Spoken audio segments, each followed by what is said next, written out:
నేను మీ శ్వేత. ఈరోజు నేను చేయబోయే రెసిపీ కాకరకాయ నిల్వ పచ్చడి అండి. దీనిని ఎలా ప్రిపేర్ చేయాలో చేసి చూపిస్తాను.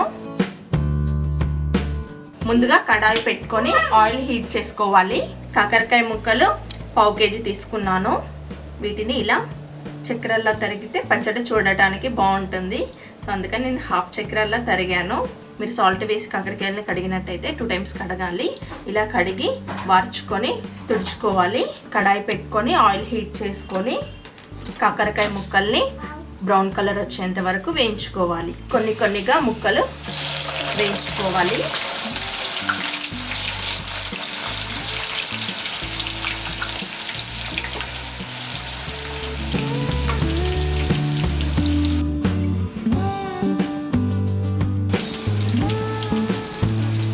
చూడండి, కాకరకాయలు ఇలా వేయించుకోవాలి. ఇంకా క్రిస్పీగా తినాలి అనుకునే వాళ్ళు ఇంకా కాస్త బ్రౌన్ కలర్లో తీసుకోండి. ఇలా వేగితే సరిపోతాయి. సో ఇవన్నీ గిన్నెలోకి తీసుకోవాలి.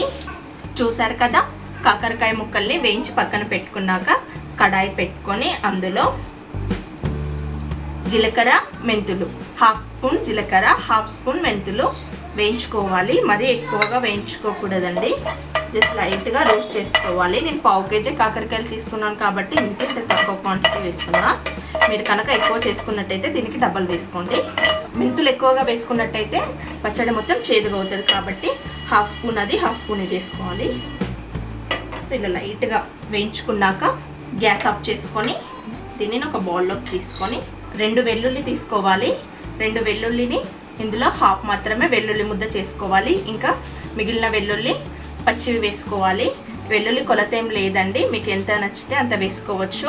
సో సగం ముద్ద వేస్తున్నాను నేను ఇందులో, సగం వెల్లుల్లి ముద్ద వేస్తున్నాను. సో ఇవి మిక్సీ పట్టుకోవాలి. చూడండి, ఇలా జీలకర్ర మెంతి పొడి పౌడర్ చేసుకోవాలి. అండ్ వెల్లుల్లి ముద్ద కూడా రెడీ చేసుకోవాలి. చేసుకున్నాక ప్యాన్ పెట్టుకొని ఆయిల్ వేసుకొని ఆయిల్ హీట్ అయ్యాక తాలింపు గింజలు వేసుకోవాలి. తాలింపు దినుసులు 1/2 స్పూన్ జీలకర్ర వేసుకోవాలి. ఇవి కొంచెం వేగాక ఎండుమిర్చి వేసుకోవాలి. కరివేపాకు వేసుకోవాలి, 1 రెబ్బ.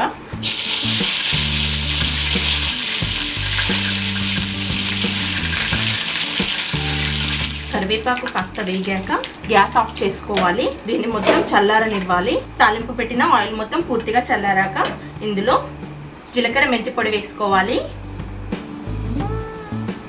వెల్లుల్లి ముద్ద, కారం వేసుకోవాలి. గ్లాసులు అయితే అందరి ఇళ్ళల్లో అవైలబుల్ ఉంటాయి కాబట్టి నేను చాయ్ గ్లాస్ అండి, చాయ్ గ్లాస్తోని సగం చాయ్ గ్లాసా కారం తీసుకోవాలి. ఈ కారం వేసుకున్నాక 1/2 వంతు సాల్ట్ వేసుకోవాలి. ఇవన్నీ బాగా మిక్స్ చేశాక ఆయిల్ ఏమైనా ఎక్స్ట్రా అవసరం అయితే తర్వాత కాచి వేసుకోండి.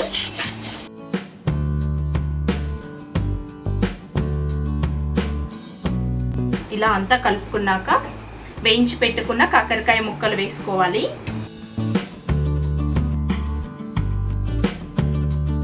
మీకు ఒక 2 hours అయ్యాక ఆయిల్ మొత్తం పైకి వచ్చేస్తుంది. ఇలా అంతా కలపాలి. చాలా బాగుంటుందండి ఈ కాకరకాయ నిల్వ పచ్చడి. నాకు తెలిసిన పద్ధతిలో నేను చేశాను. మీరు కూడా తప్పకుండా మీ ఇంట్లో ట్రై చేయండి.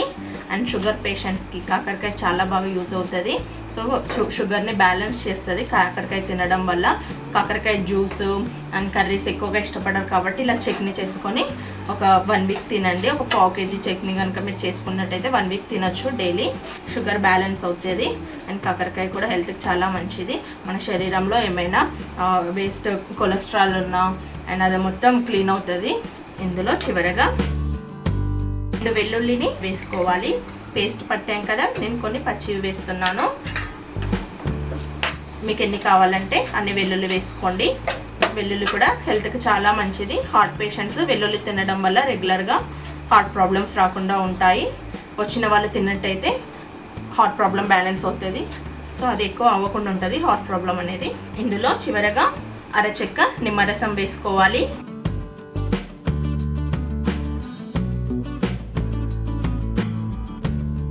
మీరు 1/2 kg కాకరకాయలు తీసుకున్నట్టయితే ఒక నిమ్మకాయ మొత్తం వేయండి. నేను 1/2 kg కాబట్టి 1/2 చెక్క వేసాను.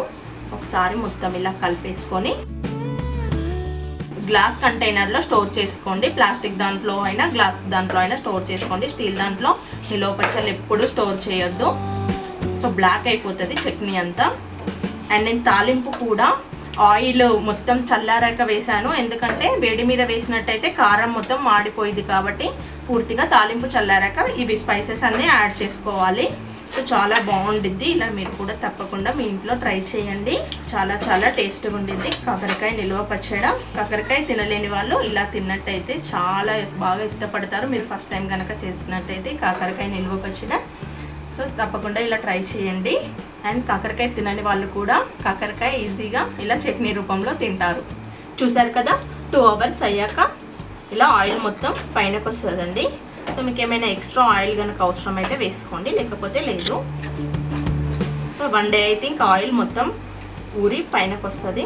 సో నేను చేసిన రెసిపీ కనుక మీకు నచ్చినట్టయితే లైక్ చేయండి, షేర్ చేయండి. మా ఛానల్ని తప్పకుండా సబ్స్క్రైబ్ చేయండి. మీకు ఏమైనా డౌట్స్ ఉన్నట్టయితే కమెంట్ బాక్స్లో కమెంట్ చేయండి. Thank you.